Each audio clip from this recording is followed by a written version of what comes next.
Outside the barn, wood and furniture restorer Will Kirk is awaiting the arrival of Christine and Derek Hunter. Hi, hello. Hi, I'm Will. Hello, nice to see you. Christine's brought an important piece of her family history. Well, whatever it is, it looks broken to me. Gosh. Lovely. Well, follow me into the barn. Okay.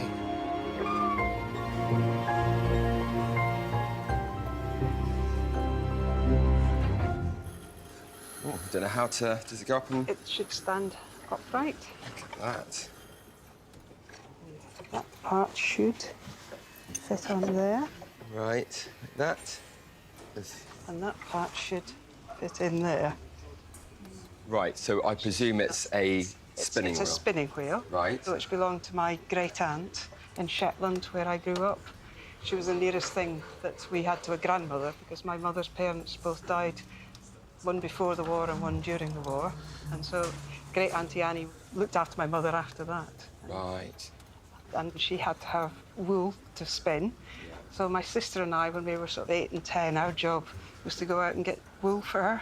And we used to go around the fields and gather pieces of wool, the bits of wool that hang on the fences and gateposts and things like that. And in Shetland, that's called henty-laggets. Okay. It's a special name for it. So she would tell us that a day that the job had to be done, and we'd have great fun just running around gathering bits of wool off fences. Oh. Then we'd bring that wool home, Yeah. and she would do spinning demonstrations at a shop which was in the local village. Lovely. So, I mean, it's quite sort of like an ancient craft, Yeah. isn't it? So, Spinning of wool was starting to die out in Shetland. And that's why in the 60s and the 70s, it used to be like a tourist attraction. People used to come on tours on a bus and come out to see Yeah. Auntie Annie and demonstrate the spinning. And that was Great. it. and Yeah. did she make you anything from the wool? We used to have jumpers, gloves. Probably the main thing was socks, winter socks. Socks. Lovely, lovely. Well, I mean, I don't know enough about spinning wheels Yeah. to sort of know what's missing, and I mean, I presume that should be. That hopefully should be fixed or fitting up something. on here. Yeah. There were a couple of little wooden pegs which have got lost along the way. I'm gonna have to do a lot of research and Yeah. have a look and see what's missing here. I mean, have you actually done any spinning yourself? I've never done any spinning myself. I've done knitting, but I've never done any spinning, no. Should I be able to Yeah. restore this, do you think that might sort of push you towards maybe giving it a try? Thought would be perhaps for a winter evening to be able to have a try again and do some spinning. So plenty of socks even. Yeah, there we go. At least I have warm feet. Eh? Exactly. Yeah. Right, well, I will do a bit of looking into what's missing, see what I can replace, see what I can fix.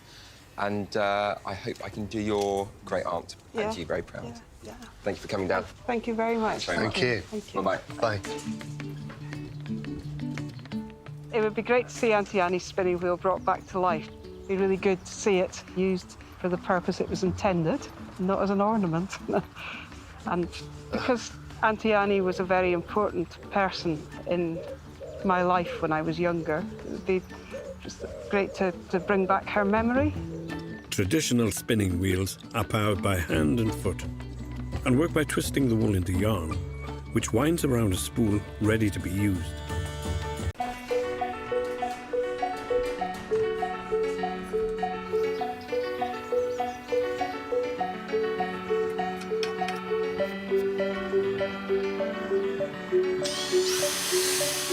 Dom's best hope of extracting the cracked glass cylinder intact is to drill away the putty that is holding it into the metal frame.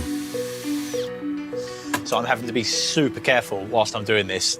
The putty is kind of a sandwich between the glass and the metal. I'm just drilling a line of loads of very small holes through the putty. The obviously danger is that I'm drilling like millimetres away from the edge of the glass. If I slip with the drill, there's a real big danger of it shattering.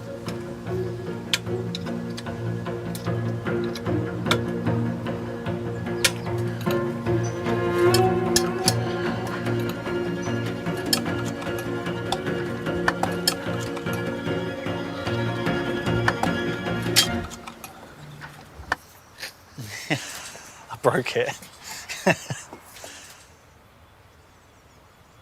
My worst fear, I'm so close, I've spent so long trying to very carefully get out all of the putty holding it in. At the last moment when it's just loose, I just pulled it by the wrong bit and it's just cracked. I can't believe it. I'm absolutely gutted. I kind of expected it from the way the crack was coming down, but on to plan B.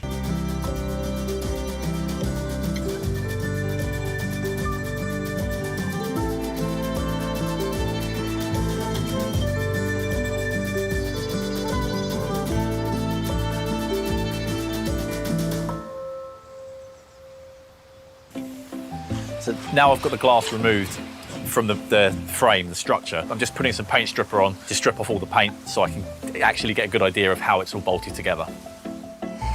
The traditional red and white stripes of the barber's pole date back to medieval times, when barbers also performed minor surgery and tooth extractions. The red to represent blood, the white to symbolize bandages. There's quite a few layers of paint, so I'll let that sit, come back, and then hopefully that should all just scrape off fairly easily. With the metal components of the barber's pole scraped clean, Dom can begin to repaint, starting with a primer.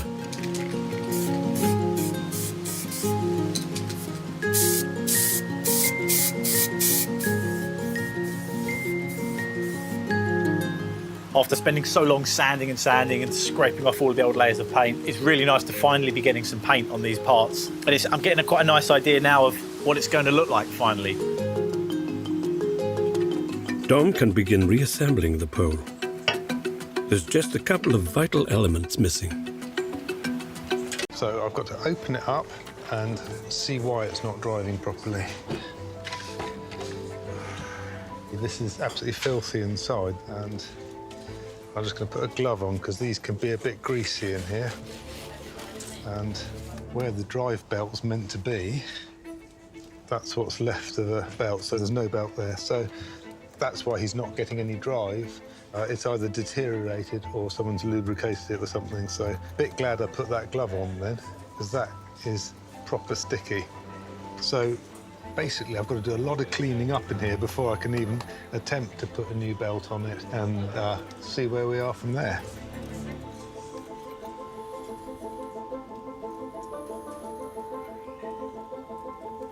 This is actually probably one of the worst ones I've seen. The belts do deteriorate, but I've never seen one as sticky as this before. They do usually crack up, but this one's just, it's like melted, so it's clogged up the drive from the motor to the fan and to all the gearbox, so it's a mess.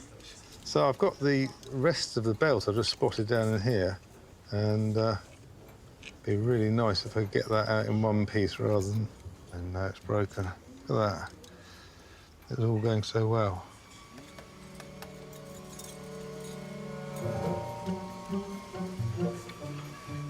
Oh, look at that. Look at that.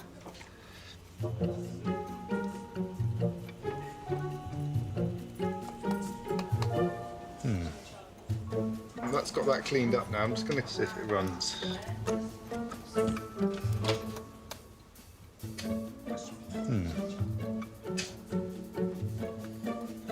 Non-functioning. So I'll get my multimeter out and see why the motor isn't running and the fan isn't running.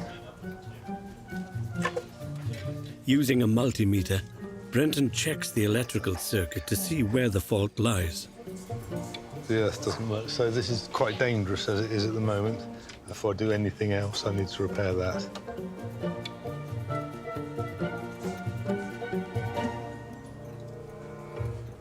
So, moment of truth.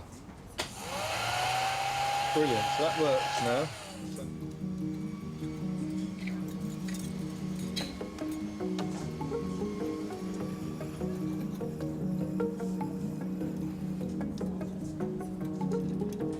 Stick that on there. And that should be ready to go now. With a thorough clean, a new drive belt and the electrics fixed, it's the moment of truth, as Brenton tests the projector for the first time. Okay, so that's working, but not working properly. Right then. So it works in reverse. I think we're going to have a little look in there, clean that up, and see if we get it functioning properly. Because Alan's not going to want to watch all his films in reverse, is he? Sometimes it gets a little bit of fluff in it. There's a little bit of fluff in there. It might just do it. There's some fluff in there. Look at that.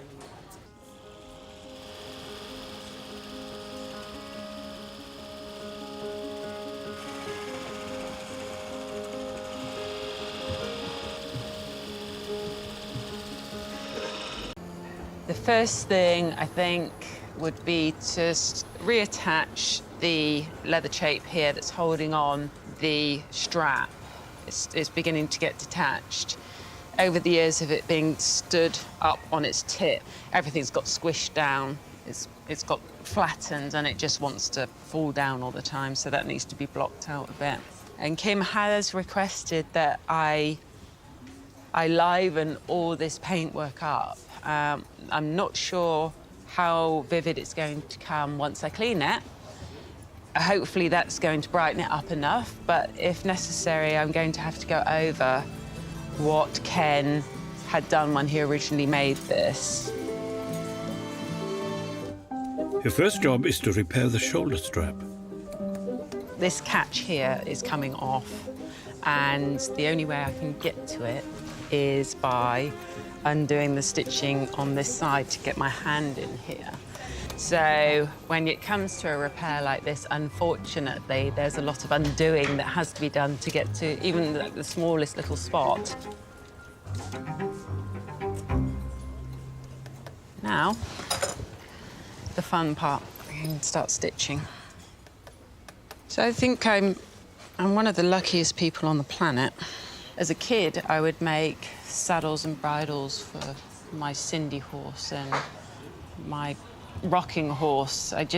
It was in me. There was nothing else that I wanted to do. I wanted to be a saddler.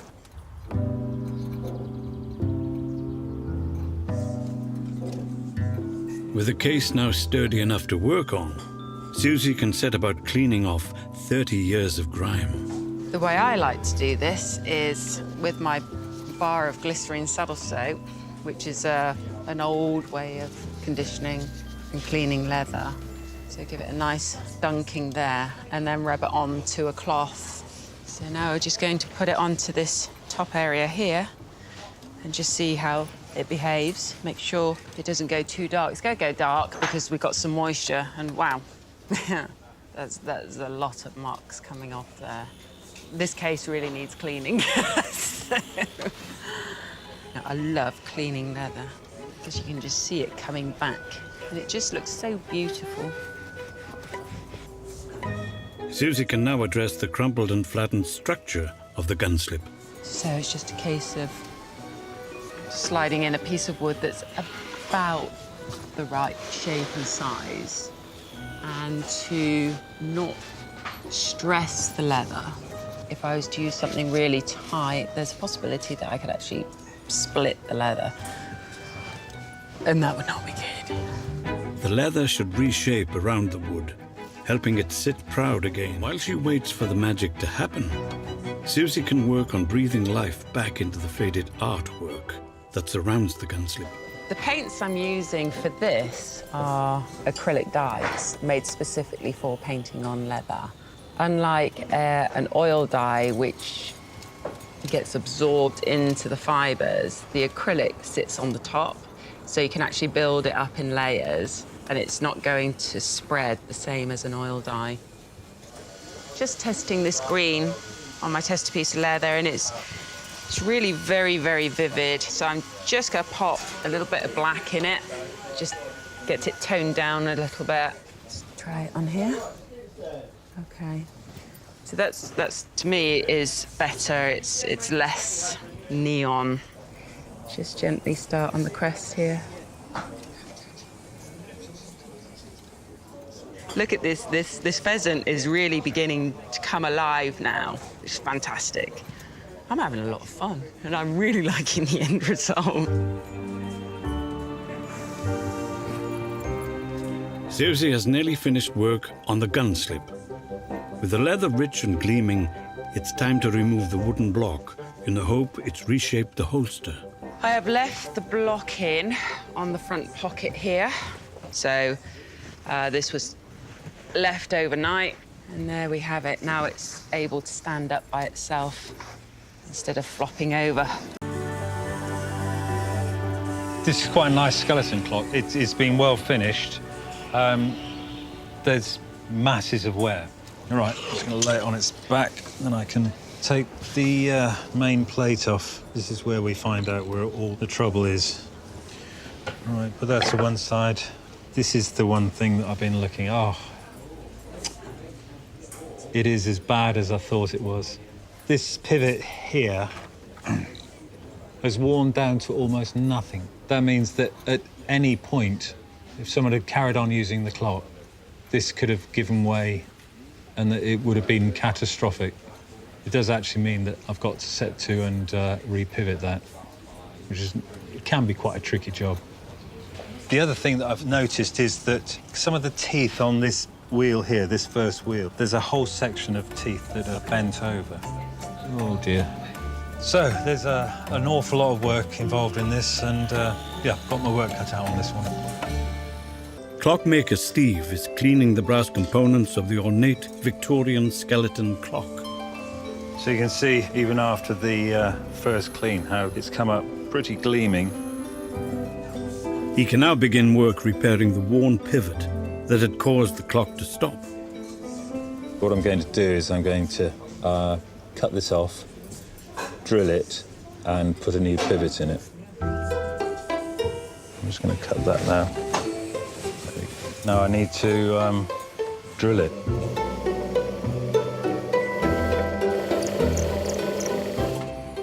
There we go. Nice, new, fresh pivot.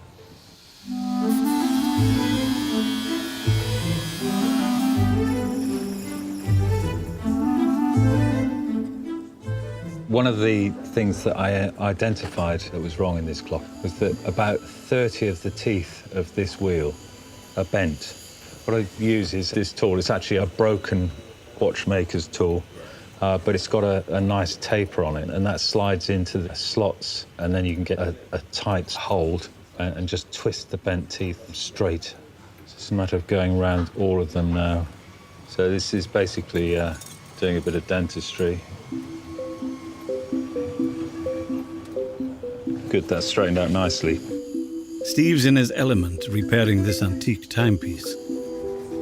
With all the components cleaned and repaired, it's time to rebuild the elaborate mechanism. After you've done all the work to a clock like this, it's really nice to get it back together and looking as it should do.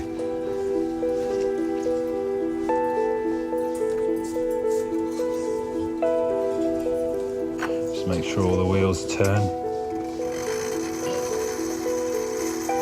Good. I'm going to pop the pendulum on. And all being well, it will tick away merrily. There, beautiful. 86-year-old Betty Dillon, accompanied by her daughter Kieran, is here to see leather expert Susie Fletcher. Hello. Hello, I'm Susie. I'm Betty. Betty, lovely to meet you. So, what have you brought for me today? This is a much damaged briefcase. There's an extra bit in there that came off there. Oh, it's in Very need. badly repaired. It is a bit, isn't it? Yes, I see inside there's some writing that's up in me. here. Yes, it's my maiden name, Betty Symes. Beautiful writing. So tell me, how long have you had this case? 65 years? Really? Yes. It was bought for me by my parents for my 21st birthday. Okay. And it was because I was studying engineering and I needed a briefcase with me. You were studying engineering? Yes, I became a structural engineer, Really? the first lady. Oh, my word. Wow, this is Because a when I went to privilege. the Institute of Structural Engineers for a meeting the first time, the chairman called the meeting to order and said, "Gentlemen, our lady member is present." How did that go down? Everybody turned round and went, But they accepted you? well, they had to. No choice. Yes, I I can was see a rather that. determined young lady. Sounds like it. And after you'd studied, you continued to use? I continued to use it. Through that career, yes, until I left to have children. Yes. Then it got put in a store cupboard and not looked after very well. How did it come to have this repair? How long ago was that done? Oh, that must be about 30 years or more ago, hasn't it? Yeah, 30 or 40 years ago. And Okay. by that point, the briefcase had started to fall to pieces, and my mum wanted to repair it because she was considering using it in her second career as a teacher. But unfortunately, the repair wasn't done terribly well, and other parts of it started to fall to pieces as well. She still kept hold of it because it means so much to her. Yes. Memories of my first career and of my parents too, who gave it to me. Right. Apart from the repair, it's looking a little bit, Bruised. yeah, a little bit bruised. Straps The are straps are broken. Yes, yes. So, Betty, I have to ask, if I'm able to put it back into working order, what are you going to do with the briefcase? Hold on to it while I'm alive, and it goes to my grandchildren if they want it after I've gone. I think that's lovely. They definitely knew how to make cases back then. Oh, yes. So, Karen, your mother, you must be so impressed with her and the stories that she had. Very proud of who she is and what she's achieved. And the briefcase is part of that story. Well, in the short time that I've been here with you, I just want to sit down with a cup of tea and listen to your stories. You are absolutely fascinating. I could keep you going for years. To do your case for you will be wonderful as well. Feeling a little bit anxious because I haven't parted with the case for 65 years and I'm handing it over to somebody else. I hope Susie will be able to bring it back to looking something like normal. It means my past, my career, my parents, and also being able to pass it on to my grandchildren. It's a lovely leather briefcase and I'm proud of it. The more I'm looking at the case, the more I'm seeing it has had multiple repairs, which is only to be expected. Very thin thread was used in the repair instead of a heavy-duty one. So it's just as well I'm having to replace all the stitching. It's all rotten. The thing with Betty's briefcase is that it's had an incredible life, and I think it shows. It's been well used, and that's what it was intended to. I love this briefcase. It is fantastic. It just needs to be remade. This clock is a reproduction of a clock that was made in the 17th century, but it's not a new concept. In fact, Galileo did some experiments with incline planes and making water clocks. It's the same principle, that it takes a certain amount of time to roll down an inclined plane like this.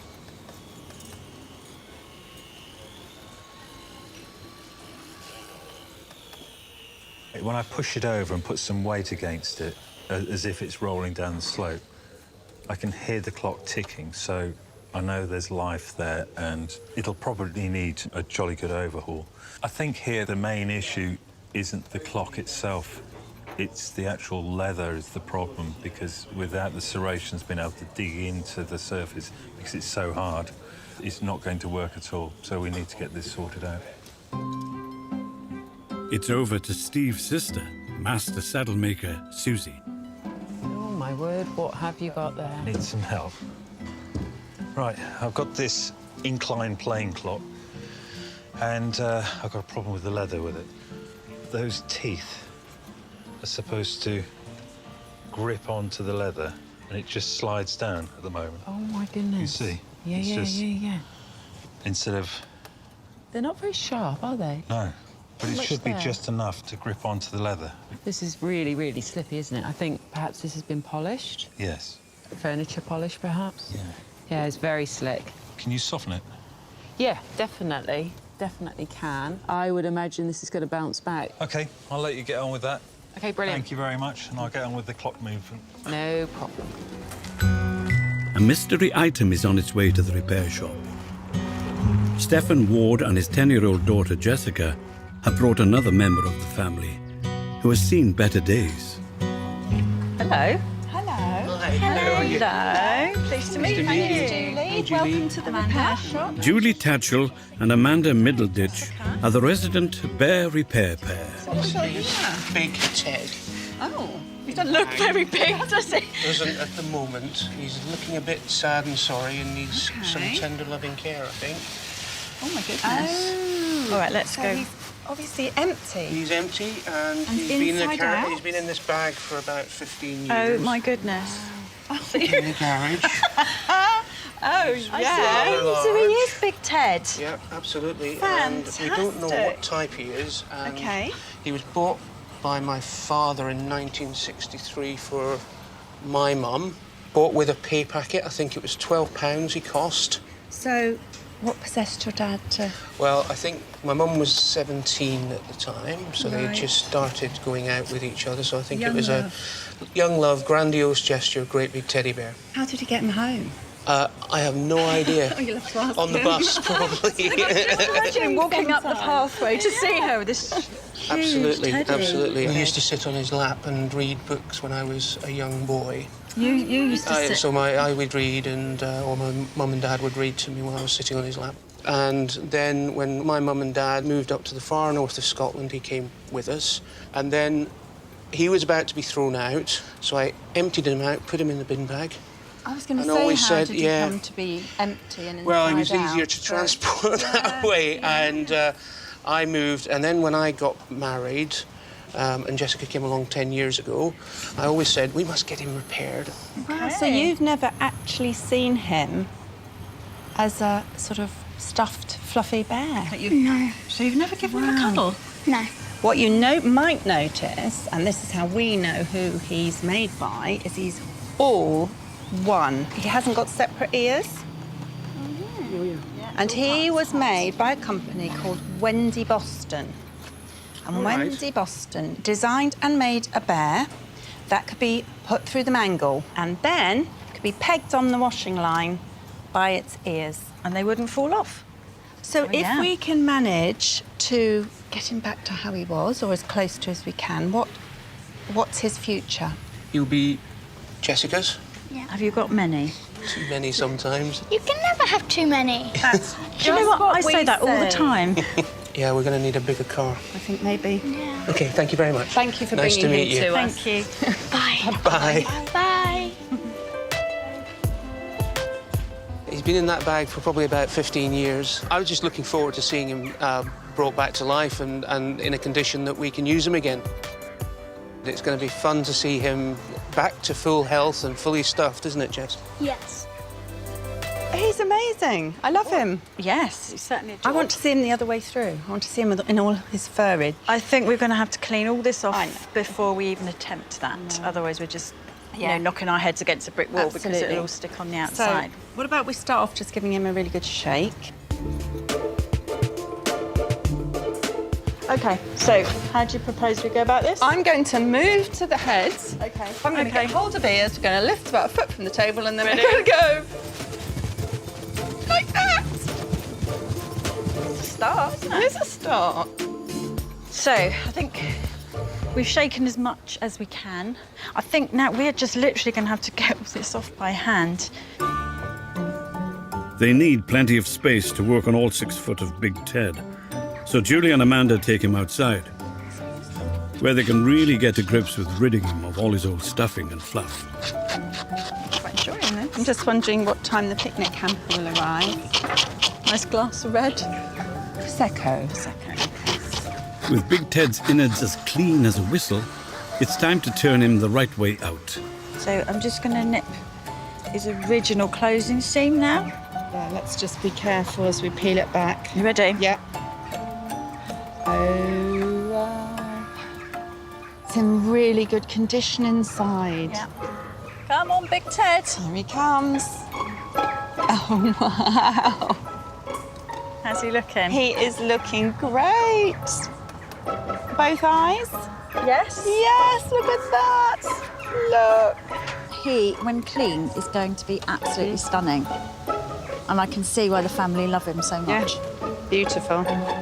They've cleaned up 55-year-old Big Ted, but before they can begin the many repairs, They must first remove his eyes, which were rather special for their time. So this company were the first company that actually patented safety lock-in eyes to make them safer for children. Up until then, they were glass and on wire. They're in two parts, so you can see the actual screw part is the pupil of the eye. Quite ingenious, really, at the time, isn't it? Yeah. The company are historic, I think, in their own right for actually pioneering this.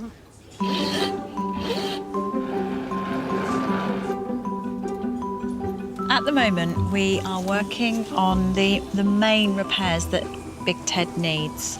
I've come across some holes in Big Ted's fabric, and for this one, I'm going to have to actually patch it. Hopefully, he's got enough fluff still on him that when we groom him through, that little bare bit won't show. Bare bit. That's a good one. The bald patch won't show. So we've just got to sort of painstakingly work our way around the whole of his body, make sure we haven't missed anything, and then he'll be all strong again.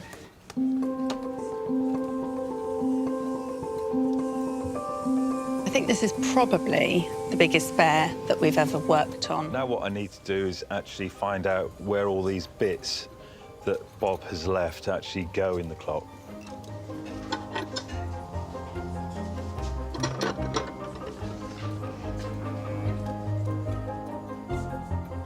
Because I didn't actually take all these bits out, I don't know where they all go, so there's no plans for this, so I've just got to work it out. Good. At least all the wheels are spinning. At least we'll get the clock working. It is a bit of trial and error. These two bits go in there. Now, this rack actually runs into this wheel here. I think this is actually where it turns one of the wheels in the time recording mechanism.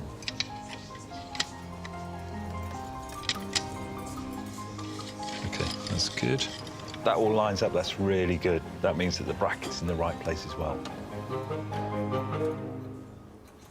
I've got one shaft there that doesn't seem to have a place, and a bit worryingly, a wheel. What I'll do is I'm going to get it all back in the case and see if it all works. And if it doesn't work for some reason, it may be because of this wheel.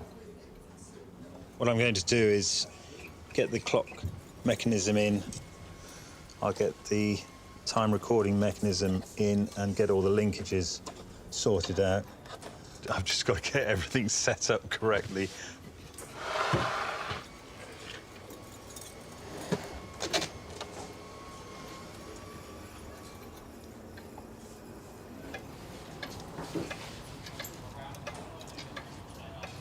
After years of silence, the clock's finally upright and ticking. But it needs its wood and brass case. Hey, Steve. I finished that little repair for you. That's good. I was a bit worried about the colour match, but I think it's all right. It's absolutely spot on. Yeah. Is this what it's going on? It is. You've got the main drive here coming down there that drives the clocking in mechanism. Okay. When it was brought in, Bob presented me a bag of bits. And to fix it before. I don't know whether this was a joke or not. You've got missing bits left. I've got an extra wheel. Oh, my God. OK. It's working without. So I'm not sure whether someone put it in as a joke. We certainly used to do that to apprentices. Oh, you didn't? Put an extra wheel in, and they'd be struggling to find where it went. Oh, that's cruel. I'm glad I'm not your apprentice. Horologist Steve is completing the rebuild of the railway clocking on device, which recorded thousands of workers on their way in and out of work. After dismantling, cleaning and restoring, the clock is almost ready for collection. Always seems a bit of a shame to cover up all this mechanism because it's so beautiful. I'd quite like to see it, actually. But it's the way it was, so I've got to cover it up.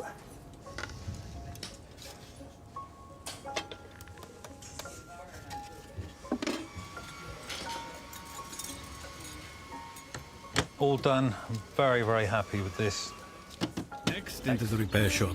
Graham Hinson and his sister Janet. They're here to see master saddle maker Susie Fletcher, the repair shop's leather expert. I have a belt which used to belong to my late father. It's a very delicate army belt. Right. And there's quite a story to this.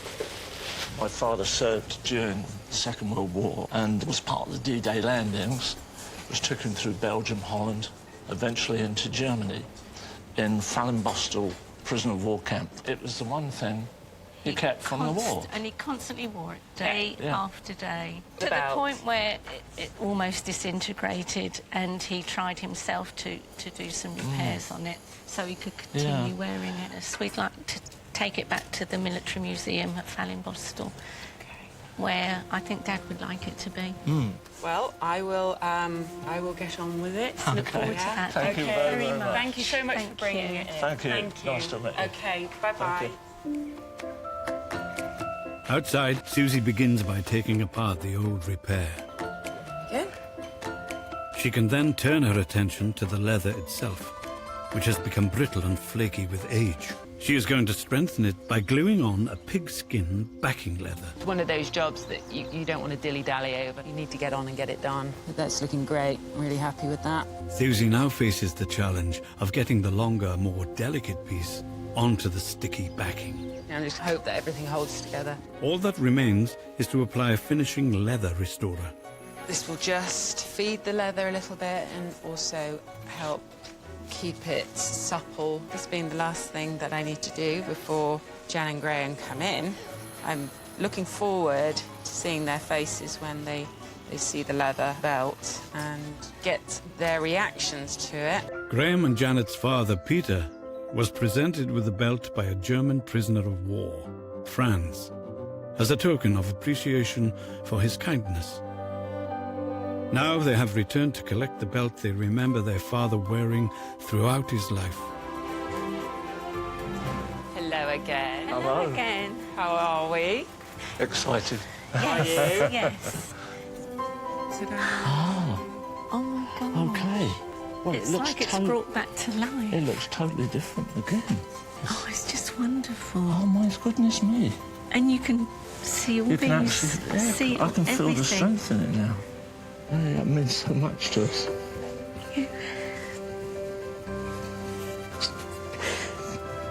That's just Fantastic. wonderful. Thank you. Let me give you a hug.